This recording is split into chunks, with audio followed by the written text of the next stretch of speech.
do deputado Gustavo Gaia, os demais presentes. Parabéns aí, deputado, está falando sobre ser um deputado de primeiro mandato, mas é um deputado que está mais ativo que muita gente que está aí há muito tempo. Então, eu falo aí em nome de vários brasileiros, não sou do seu estado, mas pode ter certeza que está representando muita gente no povo brasileiro aí nesse momento que se sente calada, se sente censurada. Eu acho que o meu exemplo é um exemplo um pouco simbólico, porque eu vivo entre dois mundos, né? Eu vivo como brasileiro entre o Brasil e os Estados Unidos.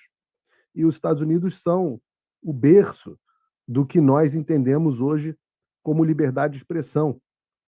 E durante muito tempo na humanidade as pessoas não reconheciam esse direito à liberdade de expressão. Isso foi quase que uma invenção aqui dos Estados Unidos, quando no final do século XVIII, 1791, eles fizeram a Carta dos Direitos, Bill of Rights, aqui a primeira emenda da Constituição americana, que é aquela que fala que o governo não vai criar leis restringindo a liberdade de expressão.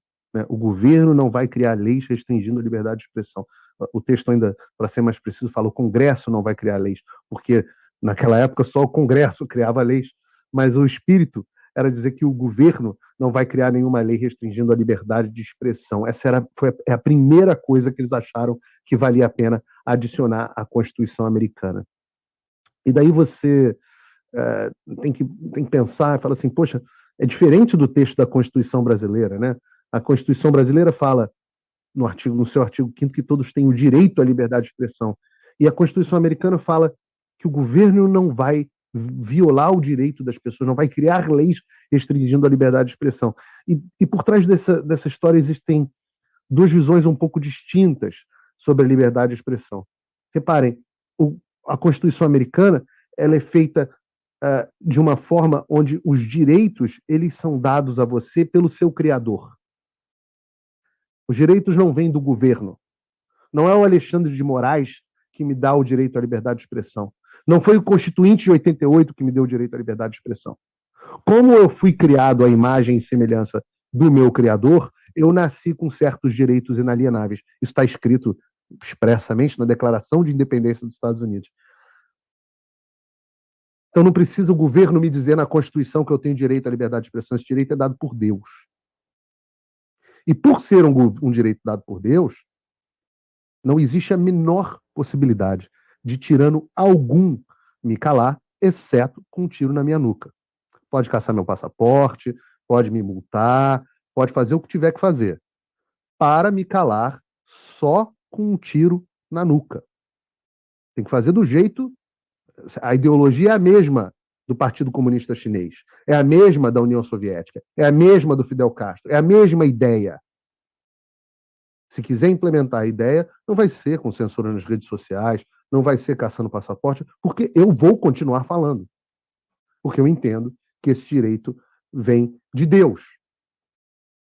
Aqueles que acreditam que o direito vem do Estado, vem de algumas regras, eles podiam até entender que no Ocidente formou-se um consenso que veio até pouco tempo de que as pessoas tinham mesmo direito à liberdade de expressão.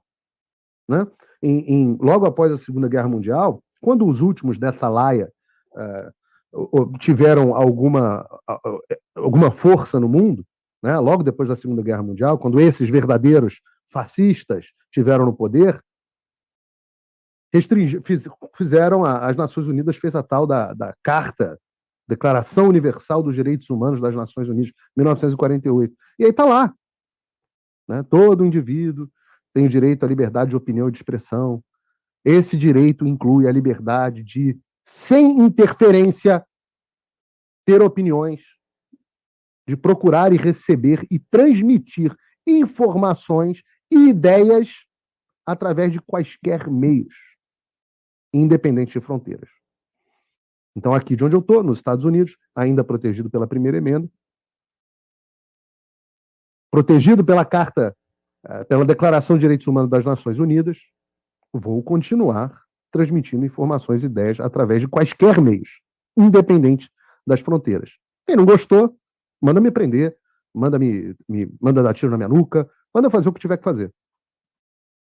Quando eu vejo uma sentença vergonhosa, como eu vi ontem, do ministro Alexandre de Moraes, dizendo, ele escreve em negrito, ao mandar suspender o Telegram no Brasil, ao tomar uma medida que é digna do Partido Comunista Chinês. Escreve, liberdade de expressão é liberdade de agressão. Liberdade de expressão não é liberdade de destruição da democracia, das instituições e da dignidade e honra alheia. Liberdade de expressão não é liberdade de propagação de discursos de ódios e preconceituosos. Onde é que está escrito isso? Está escrito na sentença do Alexandre de Moraes. Uma outra ministra, outro dia, feliz da vida, dizendo, não, a liberdade não é um direito, é um sentimento. Essas são as pessoas que deveriam estar sentadas nas cadeiras, protegendo as nossas liberdades constitucionais. Essas são as pessoas que deveriam estar fazendo isso.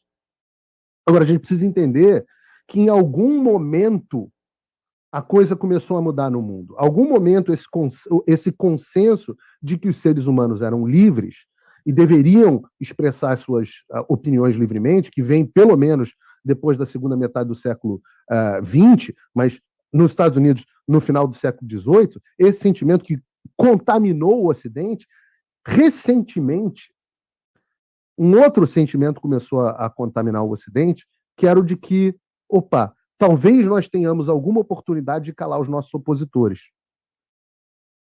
Veja, até 2000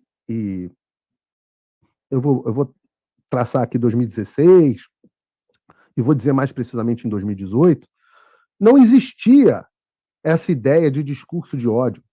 Não existia suspensão de pessoas das redes sociais. Não existia essa coisa de que, nós precisamos regular a internet.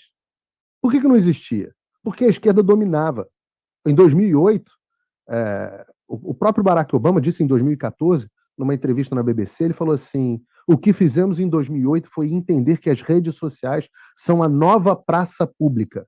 Ou seja, as redes sociais são onde as pessoas discutem os temas. E assim como você não amordaça ninguém e proíbe a pessoa de falar dentro de uma praça pública, você não pode fazer a mesma coisa nas redes sociais. E o Obama falou isso porque ele foi eleito graças às redes sociais. E se vocês forem buscar até 2017, na verdade, mais precisamente até 2018, as pessoas não falavam em censurar a rede social.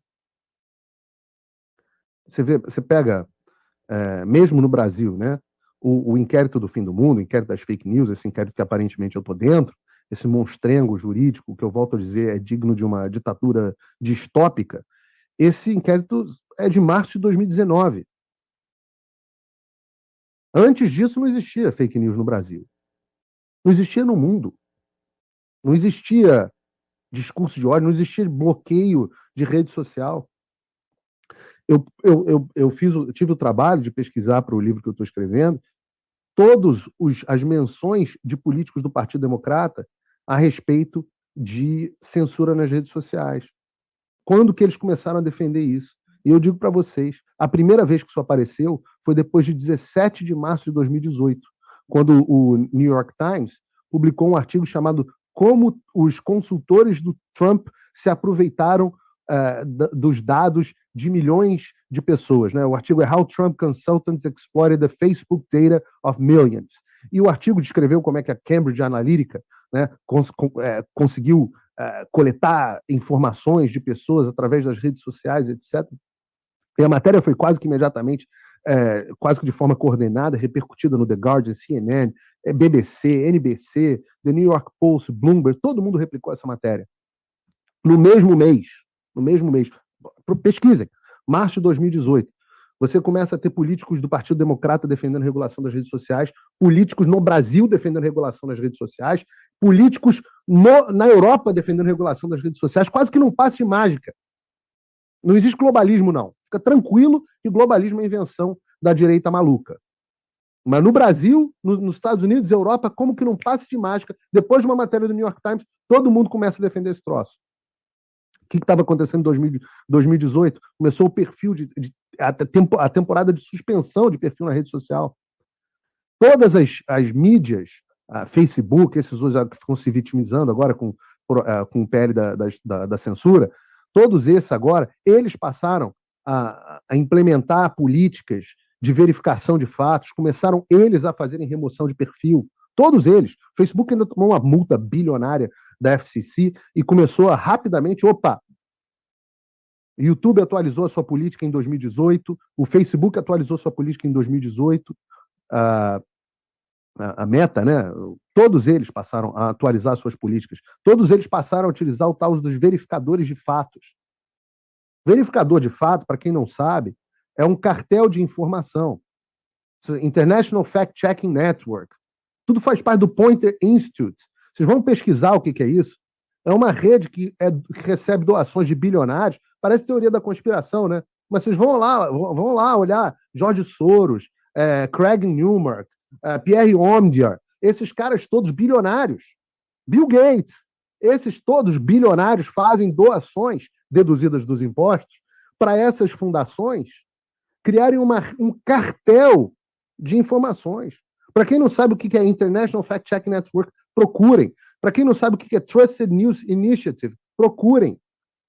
As empresas, o cartel de mídia no Brasil fazem parte dessas associações. O que essas associações fazem? Elas criam um cartel onde uma informação, quando ela é considerada verdadeira por dessas agências verificadoras que fazem parte desse cartel, elas são disseminadas para todas as outras automaticamente.